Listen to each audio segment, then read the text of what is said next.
Hello, we're sitting here with Sarah Jones from Jonestown. Hello. You also have a very successful solo career. Well, very successful is flattering, but I have one. It is? Yeah. It is. It's a thing. Very successful. We've got a little cat sitting next to you. I'm wondering if I can pick him up or if I'll make him run away. Would you like to be my little friend?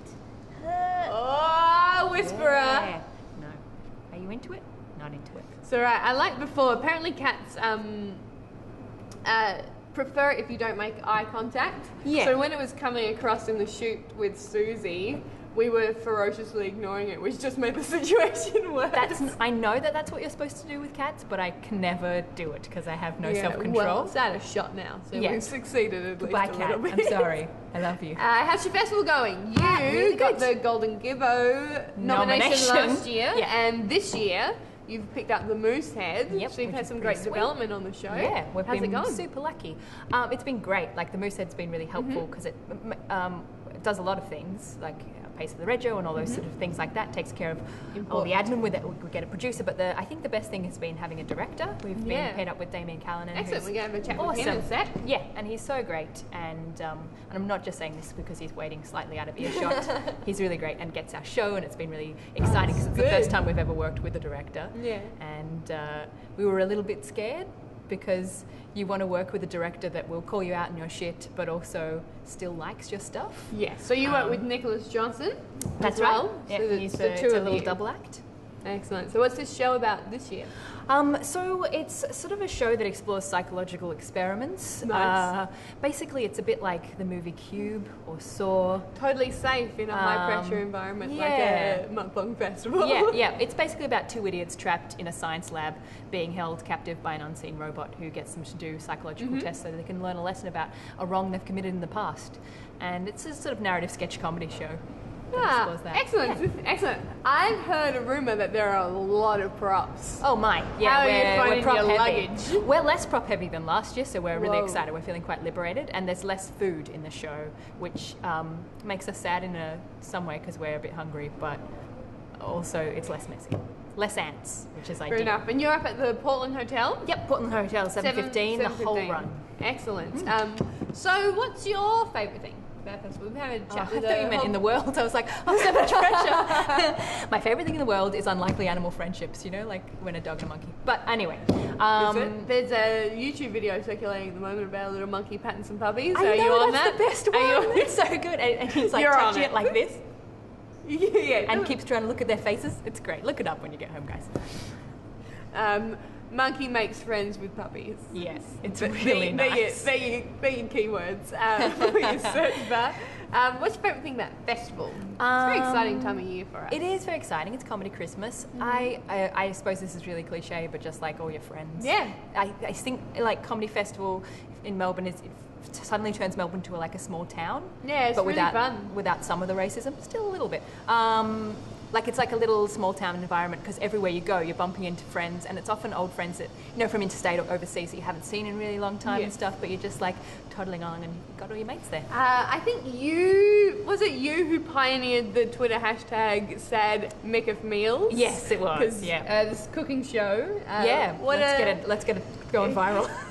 If you want to hashtag some sad Melbourne International. Basically, all comedians and I think a lot of comedy fans, they stay out late for Comedy Festival. They get home and they're suddenly starving, and you make some bad choices. Some really choices. like hateful, self-loathing choices. What's on your list? What's on my list? There's a lot. Like I make the mistake in Comedy Festival of like buying ingredients for food. Oh yeah. I'm not going to cook anything. So I have my fridge is like full of like milk and eggs and stuff that I'm never going to put in a thing. Just try. Pancakes, Yeah, they're not bad. That's a good idea. But that still involves like a typical sad MICF meal is straight from a packet over the sink. Yes. Or in bed with all the crumbs. Like that's your token sad MICF I'm meal. halfway through like a bulk pack of fish fingers. Because it's almost nothing. You just have to put them in the oven, walk away for 20 minutes, come back. Yeah, I'm going through the frozen dumplings. And then straight in the microwave. That's good. What do you like about your show? Because you perform solo and you perform with Nick. What makes it fun to perform together? No, it's great having someone to bounce ideas off and that sort of thing. We're really lucky that I think we write really well together because we have such a similar sense of humour. So often we do a little exercise where we go, okay, we've got a vague idea for this scene. Let's both write down 5 ideas, and then we write down 5 ideas, and then we tell each other 5 ideas and bounce off them. But so often our ideas are like, oh yeah, I wrote down exactly that, which is kind of like a bit of a waste of energy maybe. But the good thing is work alone. Yeah, exactly. Could just do that in front of a mirror. You couldn't work alone because then you would have 2 shows the same. Exactly. Well, we like that we both might come with the same idea but like slightly different spins, so that way it kind of builds really nicely, which is fun. It is fun. I was talking to Xavier Michaelides He's a few interviews so ago. Talented. Lovely. We're talking about cruise ships. I know you do quite a few. I do a lot of cruise ships. Yeah. How do you find them? Good. Yeah.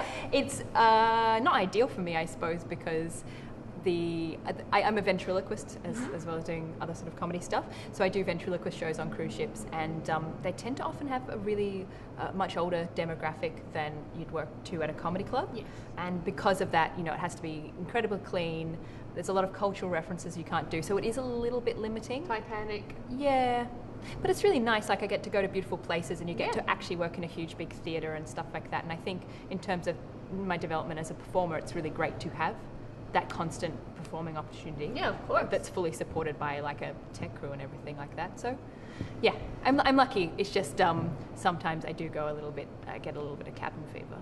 Yeah, I can imagine. Well, what we've been doing is asking people, interviewees. Yeah. I'm the interviewer, that's correct, isn't it? Yes. Yep. We've been asking you to plug someone else's show, anyone's out of the hat, and then give us the details of yours, right down the barrel of your camera. Has anyone plugged your show? No, not yet. Well, I haven't actually seen it, but I saw your show last year and I just loved it so much. Thank you. So my expectations are perilously high. No! And if it's bad, it's probably not going to be friends anymore. One lady avoid paid you awkwardly. $50. Holy crap. Tickets are 12. And she was like, nah, that's not enough money. That's good. That's very flattering. She's great. You know that. Go and see her show. It's real good. Tell them when it's on. And yours. Doesn't matter. They can get the details. And I'm on at 7:15 for the whole run at Portland Hotel. Jonestown, Guinea Pigs. The show's called Guinea Pigs. We like it. You might too. Thank you so much for coming here and having a chat.